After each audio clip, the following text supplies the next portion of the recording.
Nanti pemaparan materi dulu ya. Nanti kalau misal ada yang mau ditanyakan atau penjelasan saya kurang jelas atau terlalu cepat, nanti bisa disampaikan. Kemudian kita belajar bersama-sama aja ya tentang Prosto 1 ini. Nanti kalau ada dari saya ada yang kurang bisa ditambahkan. Itu ya. Boleh lanjut ke slide 1.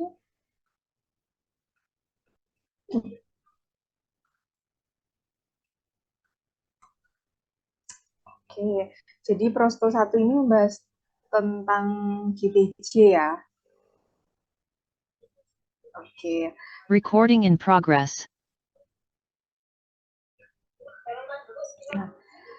Jadi racing bounded fixed partial danger atau disingkat RBFID merupakan gigi tiruan sebagian cekat pada gigi untuk memberikan retensi mikromekanik untuk bahan wuting.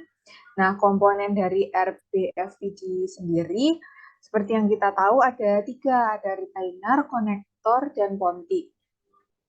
Nah, retainer sendiri merupakan komponen penyangga sebagai retensi protesa. Kemudian ada pontik. Pontik itu adalah gigi tiruan yang menggantikan gigi yang hilang atau edentulus. Kemudian ada bagian konektor. Konektor adalah komponen yang menghubungkan pontik dan retainer. Ada konektor yang rigid dan ada yang removable atau non rigid. Nah, kalau gigi abutment sendiri adalah gigi tetangga dari gigi yang hilang yang mempertahankan protesa. Selain itu ada juga saddle yang merupakan area edentulous ridge. Sebelum lanjut ke slide selanjutnya, mungkin ada teman-teman masih ingat macam-macam pontik.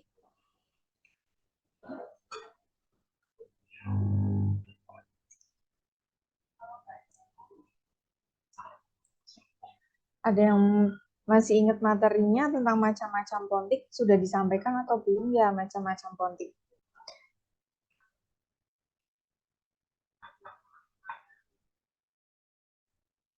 Sudah, dokter. Oh iya, contohnya apa kalau pontik?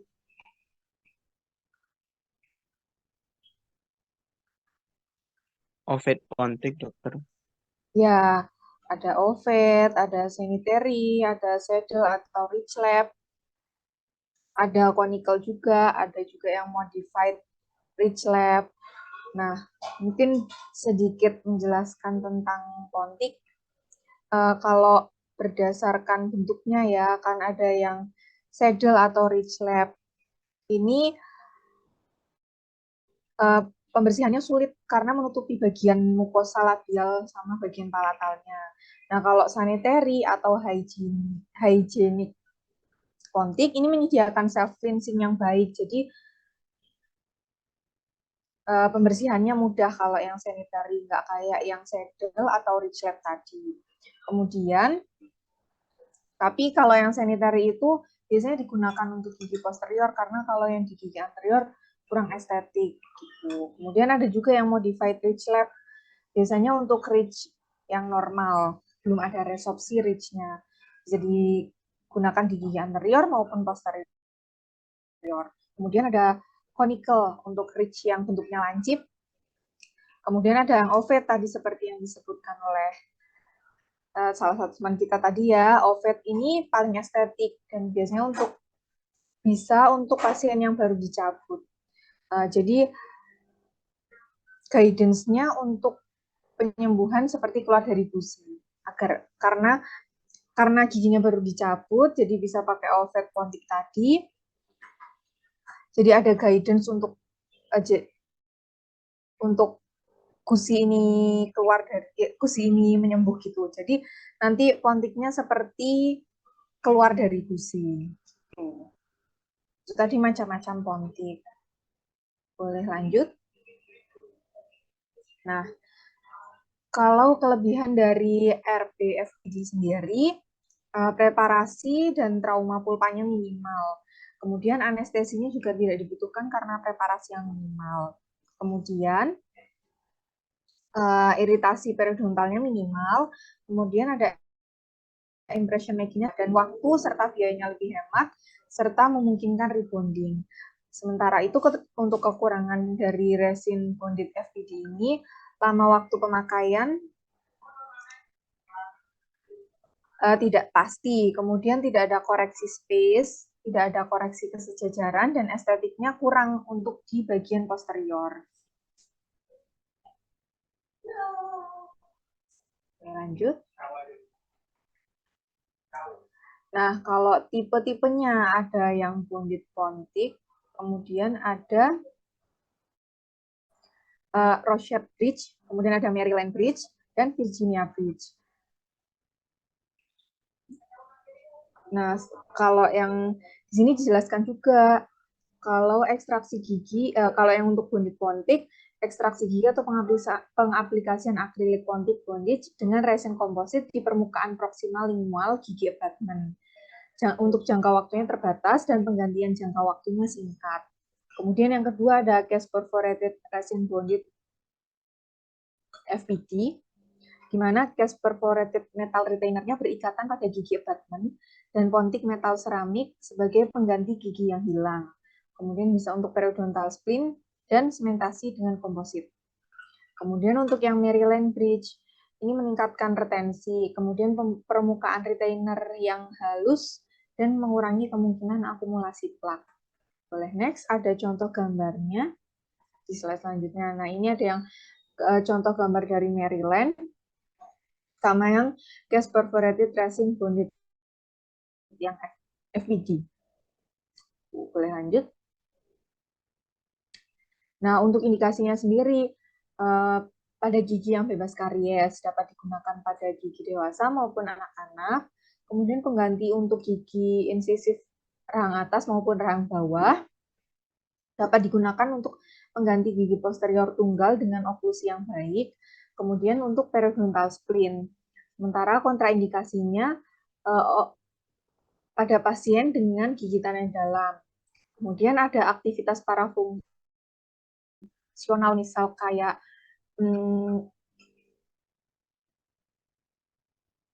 yang kayak kebiasaan mengerot kalau malam, kayak gesek-gesekan gigi, itu salah satu contoh aktivitas parafungsional.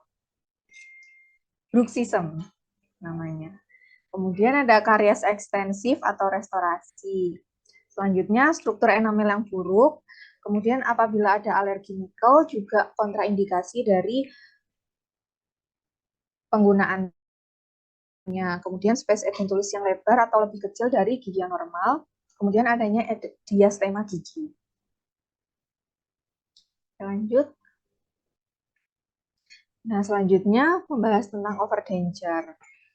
Overdenture sendiri merupakan gigi tiruan sebagian lepasan atau gigi tiruan lengkap yang menutupi dan bertumpu pada satu atau lebih sisa gigi asli dan atau implan gigi.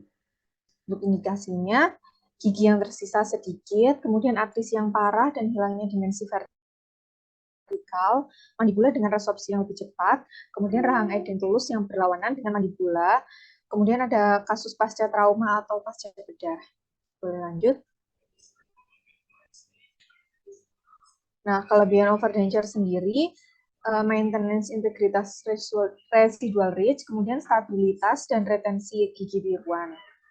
Kemudian pelestarian respon proprioseptif, tekniknya sederhana, perawatan periodontal konvertibilitas dapat dipasang kembali atau diubah menjadi gigi tiruan lengkap yang konvensional. Jadi dapat diubah jadi GTL yang biasa, yang menggunakan akrilik biasa.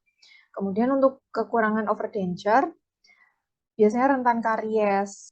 Kemudian dapat terjadi overkontur dan lebih cermat terhadap kebersihan. Pasiennya harus lebih cermat terhadap kebersihan. Kemudian biayanya juga lebih tinggi dan rentan terjadi penyakit gingiva maupun periodontal.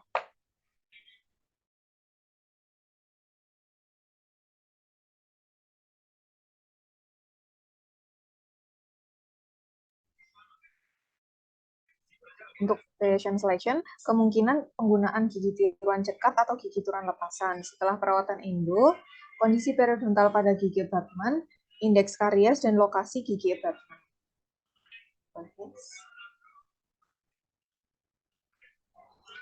Nah, klasifikasi overdenture sendiri ada yang tooth supported, ada yang implant supported.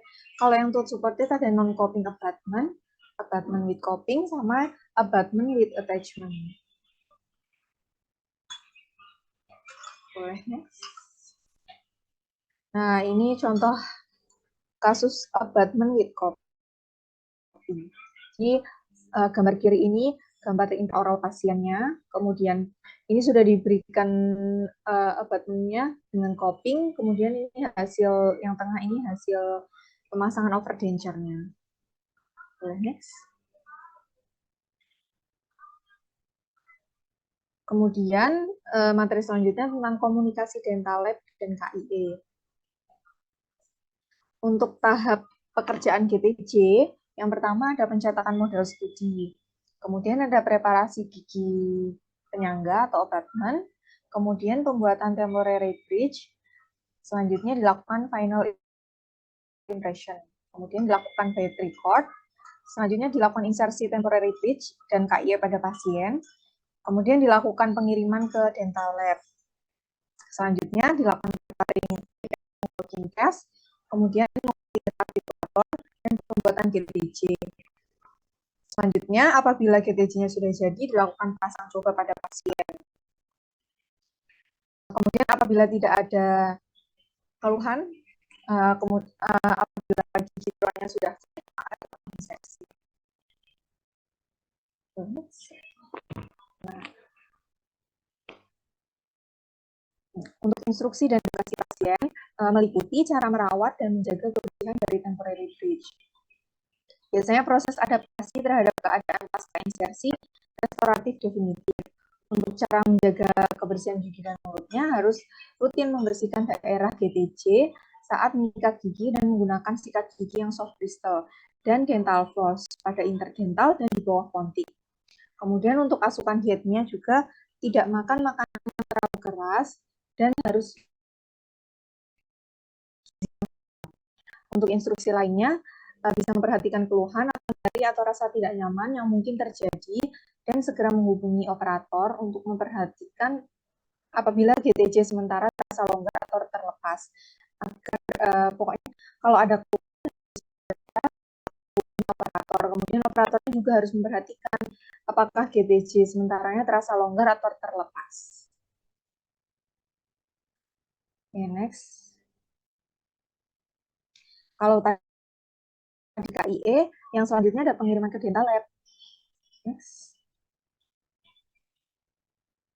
Nah, pengiriman ke dental lab, ini ada pelimpahan tugas dari dokter gigi ke dental lab untuk penyelesaian kerjaan pembuatan gigi tiruan oleh tekniker gigi. Pengiriman ke dental lab meliputi instruksi tulis, cetakan, model kerja, dan bed record. Untuk instruksi tulisnya adalah detail pekerjaan yang harus dilakukan oleh tekniker gigi sesuai dengan kondisi pasien yang telah dirawat oleh dokter gigi. Sementara kalau yang cetakan itu pengisian cetakan dengan gipsum oleh dental lab, kemudian cetakannya pun harus akurat, utuh, serta pengirimannya harus aman. Model kerjanya pencetakan final lalu dicor. Boleh next? Selanjutnya tentang definitive case. Syarat model kerja dalam pengiriman ke dental lab dibuat dari gips keras sesuai kebutuhan atau gipsum tipe 4, kemudian bebas dari bindil atau gelembung udara, selanjutnya bebas distorsi, kemudian dapat dipotong atau ditrimmer untuk memudahkan pembuatan daerah margin model malam. Untuk model kerja, kemudian gigi ini terletak pada daerah servikal gigi penyangga. Kemudian parit di dekat daerah batas preparasi gigi dibuat dengan freezer meliputi keliling gigi penyangga pada batas preparasi gigi.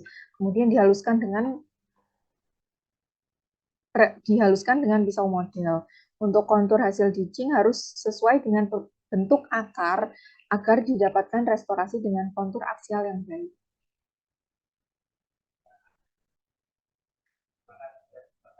Selanjutnya, kelengkapan pengiriman model ke laboratorium. Biasanya ada borang pelimpahan kerja.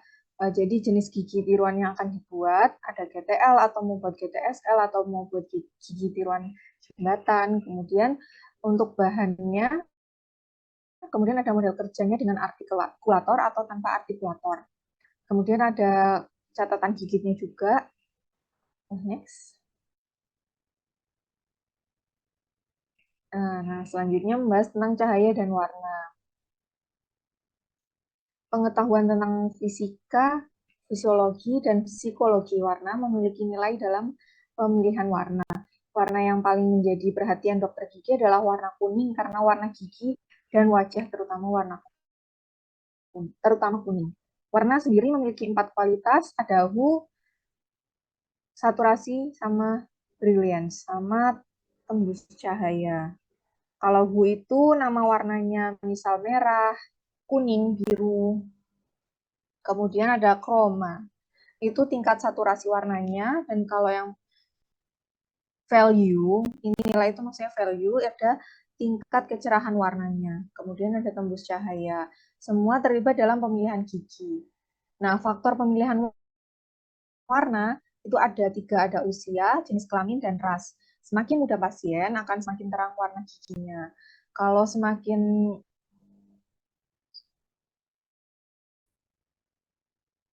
Kemudian untuk jenis kelamin, perempuan memiliki warna gigi yang lebih cerah daripada laki-laki. Kalau untuk ras, warna wajah biasanya selaras dengan warna gigi. Selanjutnya, tissue management.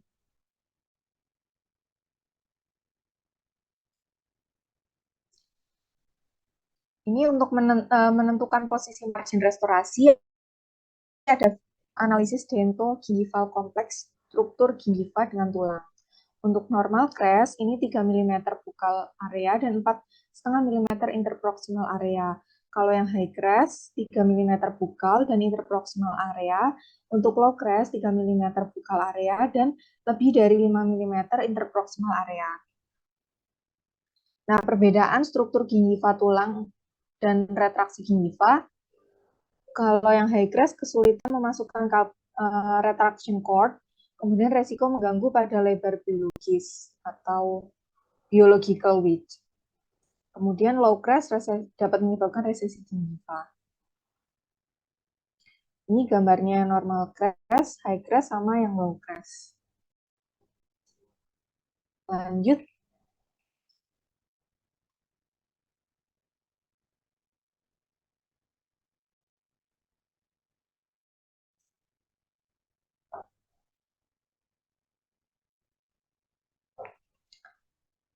Untuk retraction cord, ini ada yang bentuknya bridge, ada yang knit.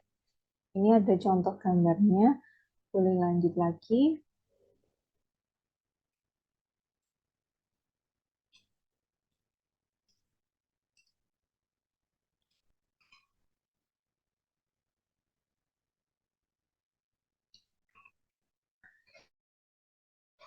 Untuk chemical injectable matrix teknik terdiri dari 2 jenis, yaitu ada yang non-traumatik sama yang non-invasif. Next lagi. Ada selanjutnya membahas tentang byte registration, byte recording error, dan mismanagement of the byte. Byte yang tidak lengkap dari operator, maksudnya ke dalam catatan interokusal. Posisi kondilus yang tidak tepat karena kehilangan proprioception. Teknik byte registration, ada yang open byte, ada yang closed byte teknik. Untuk materialnya dapat menggunakan wax, dapat juga menggunakan polyvinyl siloxane.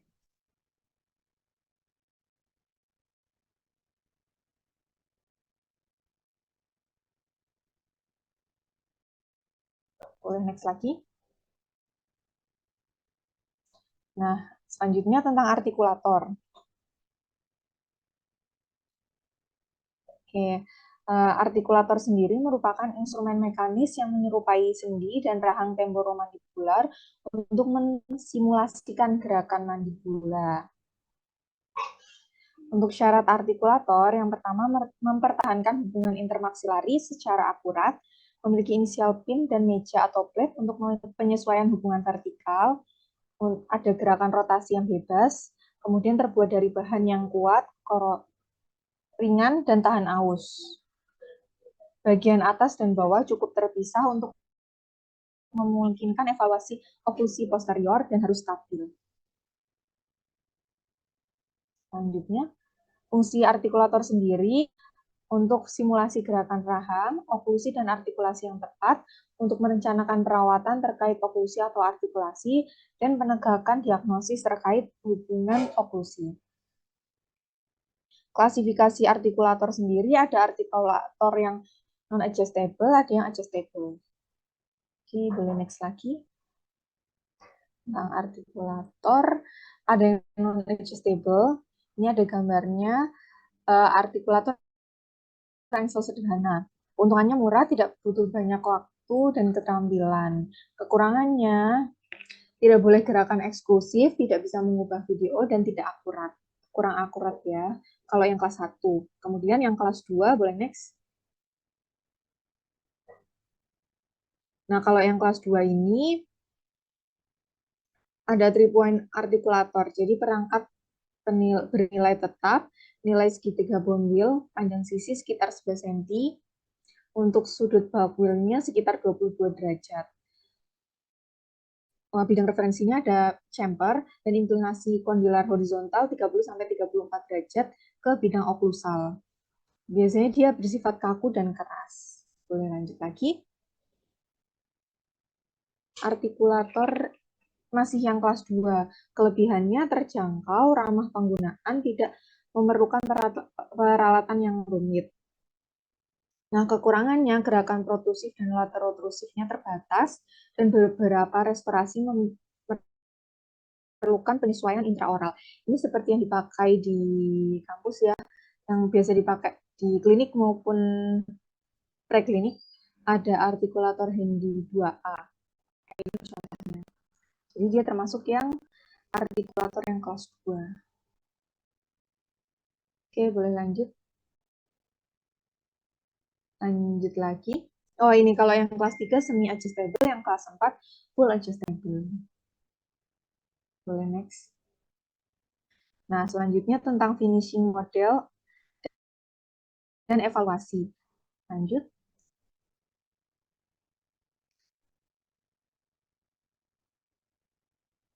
Mengapa restorasi itu perlu halus? Nah, ini karena agar tidak ada bakteri yang melekat pada permukaan. Kemudian tidak jadi tempat plak untuk menempel. Karena kalau kasar, restorasinya kasar, jadi tempat plak untuk menempel. Kemudian bakteri juga mudah melekat di restorasi yang kasar. Kemudian menyebabkan adanya karya sekunder untuk restorasi. Kemudian restorasinya juga mudah dibersihkan kalau restorasinya halus. Kemudian juga stabilitas warnanya jangka panjang apabila restorasinya halus. Kemudian tidak mudah terjadi akumulasi plak. Selanjutnya metode restorasi yang halus dan berkilau ada polishing sama glazing. Kalau polishing sendiri memerlukan penggunaan berbagai polishing secara berurutan dengan grade atau kekerasan yang berbeda. Biasanya 3 tingkat, yaitu keras, sedang, dan lunak. Untuk polishing yang keras digunakan untuk menghaluskan permukaan, kemudian polishing yang sedang dan halus menyempurnakan hasil. Permukaan yang halus dalam proses polishing perlu kehati-hatian pada daerah kontak oklusi dan interproksimal. Kalau glazing, cairan atau pasta yang diaplikasikan pada seluruh permukaan restorasi dan menghasilkan permukaan dengan lapisan transparan yang berkilau. Boleh next lagi. Nah, ini bisa kita tahu kapan kita perlu menggunakan glazing, kapan menggunakan polishing. Boleh next lagi. Next. Selanjutnya sementasi. Sementasi sendiri merupakan proses pengaplikasian semen pada daerah restorasi. Untuk tipe-tipe semen ada dibagi 2 tipe, ada yang sementara dan permanen atau definitif. Untuk yang sementara, contohnya ada calcium hydroxide dan zinc oxide. Untuk sementasi yang permanen, dibagi jadi dua, yaitu non-adhesif dan adhesif. Kalau yang non-adhesif ada zinc fosfat, zinc polikarboksilat, GIC, dan RMGIC. Sementara kalau yang bersifat adhesif ada semen resin. Nah, kalau yang semen definitif, tadi yang dijelaskan karena ada yang non-adhesif, ada yang adhesif. Kalau non-adhesif sendiri merupakan semen yang mengisi ruangan mikroskopik antara dinding preparasi dan permukaan internal secara tidak langsung. Retensinya bergantung pada gaya gesek antara dinding preparasi dan dinding internal restorasi. Kalau yang adhesif, semennya melekat pada permukaan internal restorasi dan struktur gigi. Adhesinya bersifat mikromekanis. Lanjut, untuk prosedur sebelum sementasi, tujuannya untuk mencapai retensi yang baik. Semen resin harus melekat pada restorasi dan gigi dengan menerapkan pre-treatment. Semen resin terikat pada struktur gigi melalui retensi mikromekanis, melalui etsa dan bonding. Selanjutnya, untuk aftercare-nya, yaitu perawatan setelah pengaplikasian semen pada restorasi, yaitu pada fixed dental protesa. Fungsi sementasi sendiri untuk monitor kesehatan gigi dan mulut pasien. Maksudnya ini fungsi dari aftercare ya, monitor kesehatan gigi dan mulut pasien. Kemudian stimulasi kebiasaan meticulous plaque dan mengidentifikasi jika ditemukan penyakit lain. Dibutuhkan untuk menghindari terjadinya perawatan yang tidak benar. Boleh next. Post-sementasi, dokter gigi biasanya memantau fungsi dan kenyamanan protesa, memverifikasi kontrol plaque yang tepat, memeriksa dengan hati-hati untuk memastikan apakah kalkulus gingiva sudah bersih, kemudian menjadwalkan waktu kontrol selanjutnya dalam seminggu hingga 10 hari ke depan. Kemudian ada periodic recall. Pasien dengan case restoration harus kontrol untuk menarikan setidaknya 6 bulan. Proses pelepasan restorasi gips yang tidak baik dapat menyebabkan karies sekunder, dan pasien yang telah mendapatkan protesis cekat ekstensif memerlukan kunjungan kembali lebih sering, terutama ketika penyakit periodontal yang sudah lanjut. Evaluasinya biasanya riwayat dan pemeriksaan umum, kemudian dilihat dari kebersihan mulut, dari pola makan dan saliva, kemudian karies gigi, penyakit periodontal, disfungsi oklusal, dan kesehatan pulpa serta periapikal. Boleh lanjut. Oke, tadi itu tentang pembahasan soalnya ya.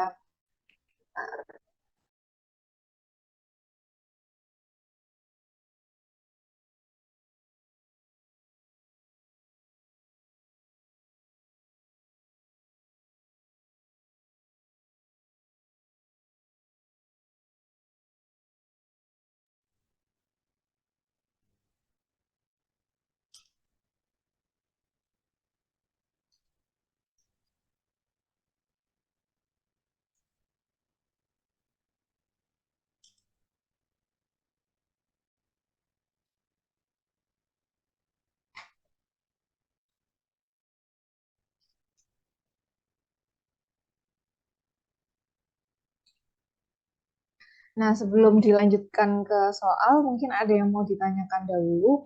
Oh iya, kalau yang UTS kemarin tentang materinya tentang ini juga ya, sama persis.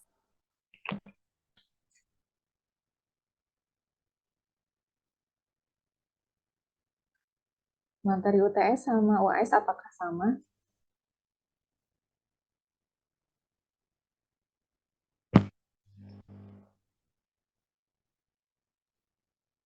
Berbeda dokter. Kalau yang UTS tentang apa?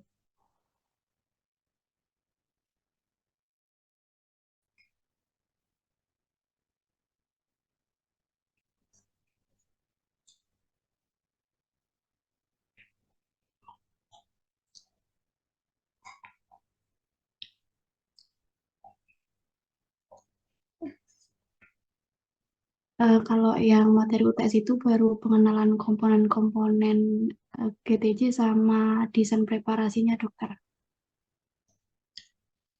Oh iya iya.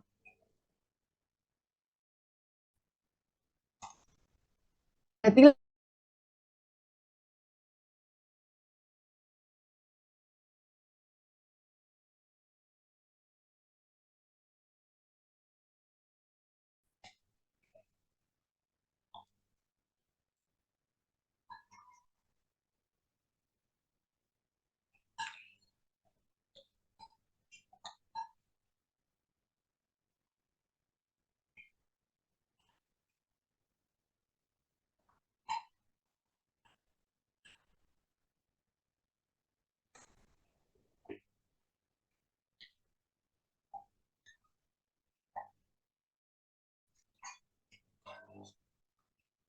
kalau dari materi yang tadi disampaikan, ada materi UAS yang belum dibahas nggak?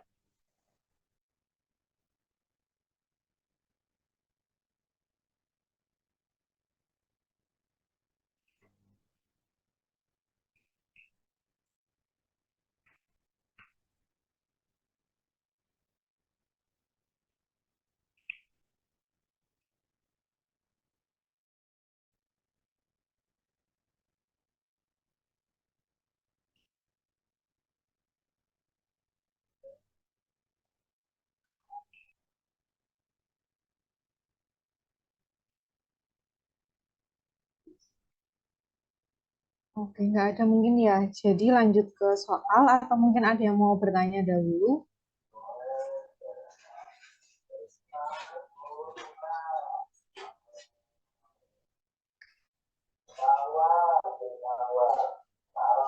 Ada yang mungkin mau ditanyakan?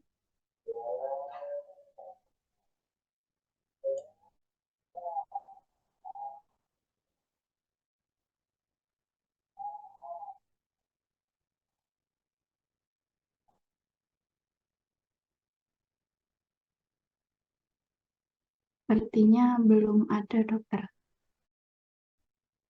Oke.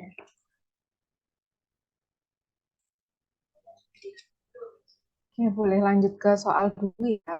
Ini yang nomor satu, guna model anatomis pada pembuatan GTL adalah yang pertama untuk membantu menegakkan diagnosis, membantu menegakkan rencana terapi sebagai model kerja untuk pembuatan sendok cetak perorangan dan untuk membantu menentukan prognosa. Jawabannya kira-kira apa?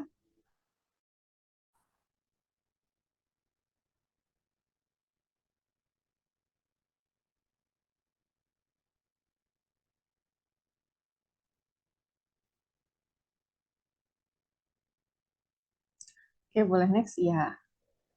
Betul, jawabannya 1, 2, 3. Jadi untuk guna model anatomi sendiri pada pembuatan GTL adalah untuk membantu menegakkan diagnosis, membantu menegakkan rencana terapi, dan sebagai model kerja untuk pembuatan sendok cetak perorangan. Next.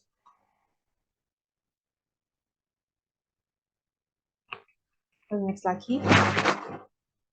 Seorang laki-laki usia 55 tahun datang ke RSGM dengan keluhan kesulitan saat makan karena banyak gigi yang hilang. Pemeriksaan intraoral, sisa akar pada gigi 34 dan 35. Dokter gigi merencanakan melakukan perawatan saluran akar pada gigi 34 dan 35. Apakah jenis gigi tiruan yang akan digunakan pada kasus tersebut? Oke, kira-kira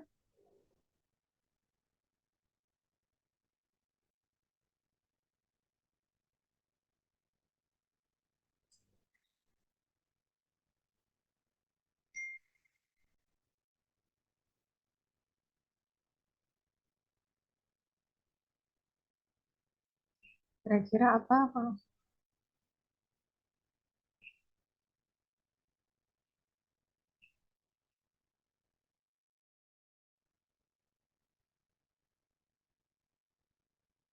Ya, betul jawabannya yang partial danger ya.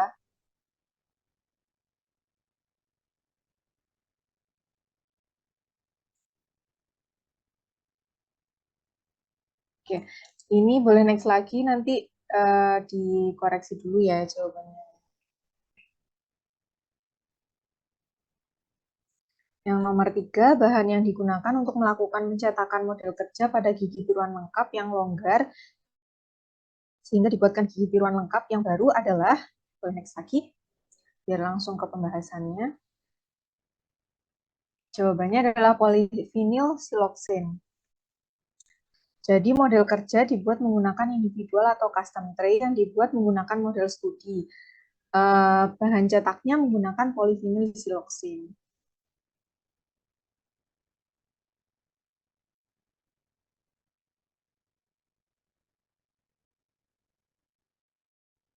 Nomor 4, seorang wanita usia 65 tahun datang ke RSGM dengan keluhan ingin membuat gigi tiruan karena kesulitan mengunyah makanan. Dari pemeriksaan intraoral didapatkan edentulous ridge, rahang atas dan rahang bawah. Dokter gigi memutuskan pembuatan gigi tiruan lengkap. Saat ini dokter gigi melakukan pengembalian model beserta akrilik kasar pada artikulator untuk dilakukan selective grinding. Apakah tindakan yang dilakukan pada tahapan tersebut? Jadi kalau yang dari selective grinding sendiri,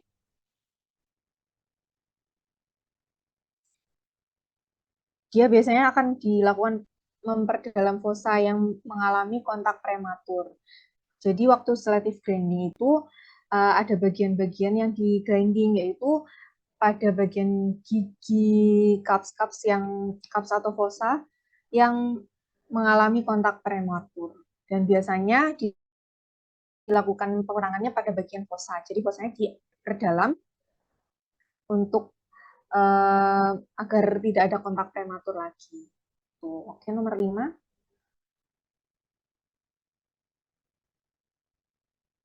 Nah, ini penjelasannya.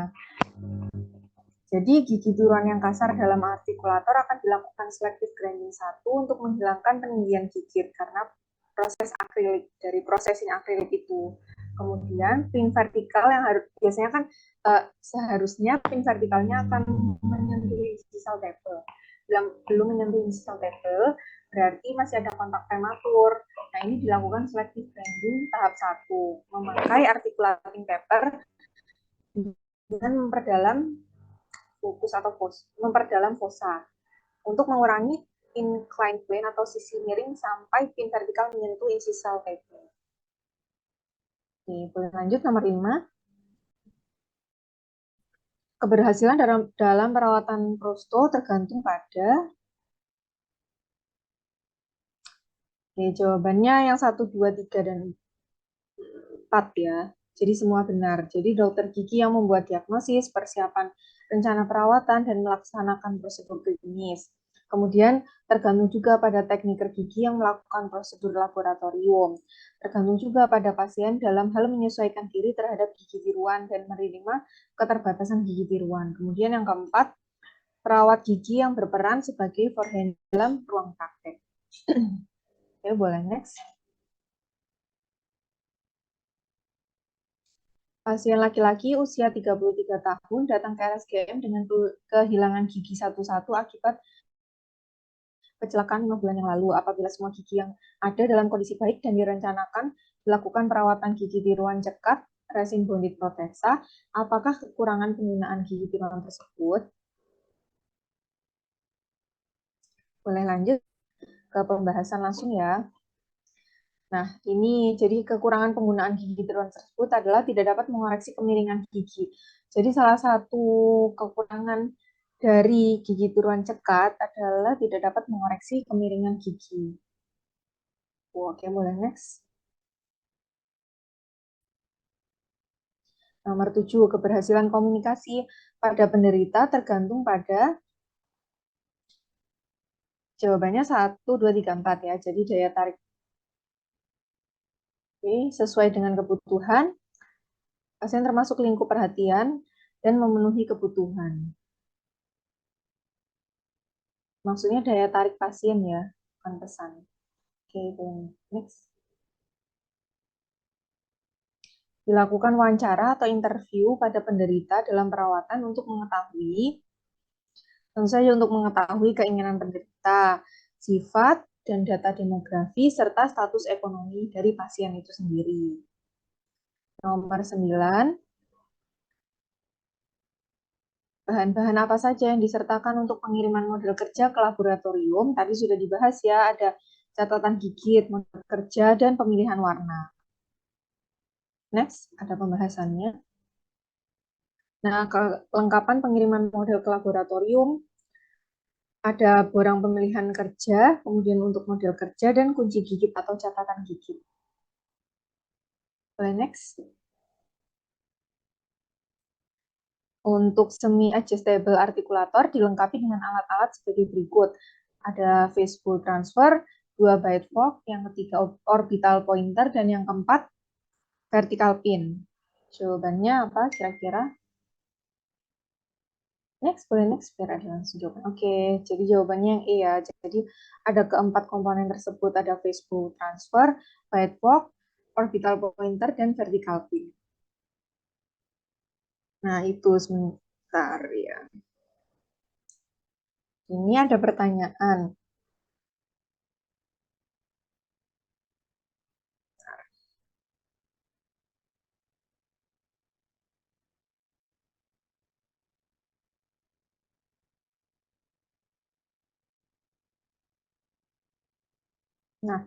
Nah, kalau perbedaan dari overdenture, FPD sama RPD. Jadi kalau overdenture, FPD kan fixed partial denture. Kalau yang RPD removable partial denture. Kalau fixed partial denture berarti gigi turunan cekat. Kalau yang RPD removable partial denture berarti gigi turunan yang lepasan. Itu perbedaannya. Kalau yang overdenture berarti dia biasanya di seperti yang tadi dijelaskan di materi, biasanya di bawahnya ada implannya gitu. Ada yang dengan coping, ada yang tanpa coping kalau nggak salah tadi ya penjelasannya tentang overdenture. Nah, kalau fixed partial denture berarti gigi turunan cekat. Berarti dicekatkan ke gigi abutment. Kalau removable partial denture berarti yang gigi tiruan yang bisa dilepas.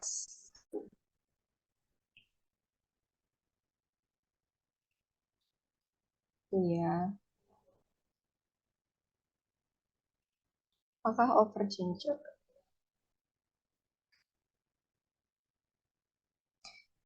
Iya, overdenture bisa dilepas pasang.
Tuh, mungkin ada yang mau ditanyakan lagi.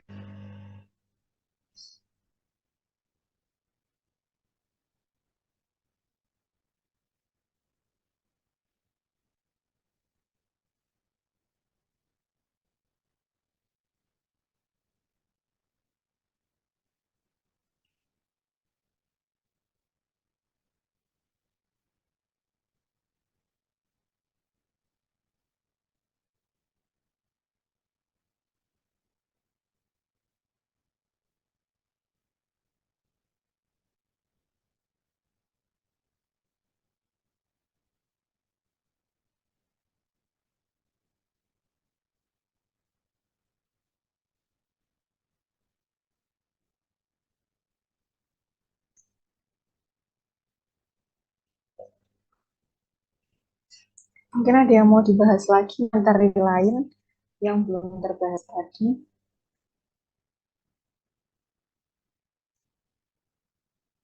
Berarti nanti materinya tentang ini ya. Tadi yang pertama tentang adhesive bridge. Oke, adhesive bridge. Kemudian overdenture. Kemudian ada komunikasi dental lab dan KIE. Definitive gas, cahaya dan warna, tissue management, artikulator, finishing model dan evaluasi, sementasi, sama aftercare. Betul ya?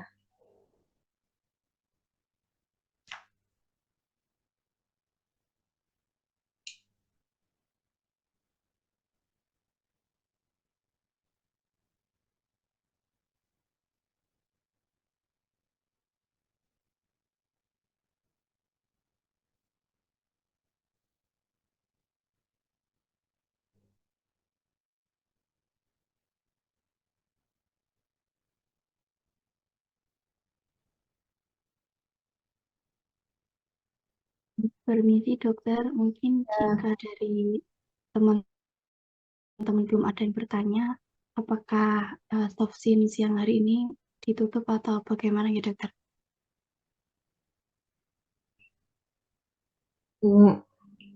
Aku kembalikan lagi ke teman-teman, mungkin ada yang mau dibahas. Kalau misal belum ada, mungkin waktunya bisa dilanjutkan untuk membahas, belajar masing-masing gitu maksudnya ya. Ya dokter. Oke. Nanti kalau misal ada pertanyaan lagi, boleh disampaikan ke panitia Kanina. Nanti mungkin dari Kaninanya nanti nyampaikan ke aku atau teman-teman yang lain gitu ya.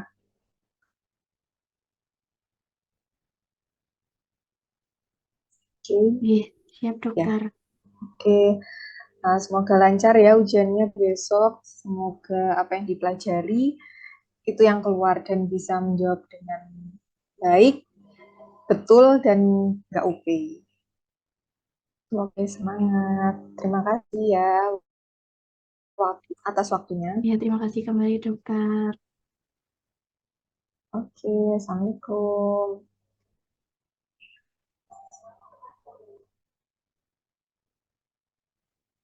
Recording stopped.